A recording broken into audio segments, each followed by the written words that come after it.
जुहार सम्बलपुरी हालचाल के आपण मान के स्वागत। जनवरी रे राम लाला प्राण प्रतिष्ठा आसंता वर्ष जनवरी रामलाला प्राण प्रतिष्ठा अयोध्या निर्माण चली भव्य राम मंदिर रामलाला प्राण प्रतिष्ठा समारोह आसंता वर्ष जनवरी मासरे अनुष्ठित हेब।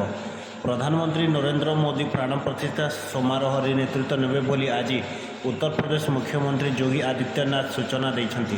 प्राण प्रतिष्ठा समारोह रे पूर्व चलित वर्ष डिसेम्बर आड़ विशाल दीप उत्सव आयोजन कर अयोध्या 21 लाख दीप लगे। मोदी सरकार शासनर 9 वर्ष पूर्ति उपलक्षे बीजेपी आयोजन करुवा महासंपर्क अभियान में जोगदे योगी यह कहते 2024 मसीहा जनवरी 22 रे भव्य राम मंदिर सर्वसाधारण खोलिब। यार उद्घाटन करने को मंदिर ट्रस्ट पक्ष किछि दिन तले प्रधानमंत्री नरेंद्र मोदी को निमंत्रण करा रिपोर्ट प्रकाश पाई।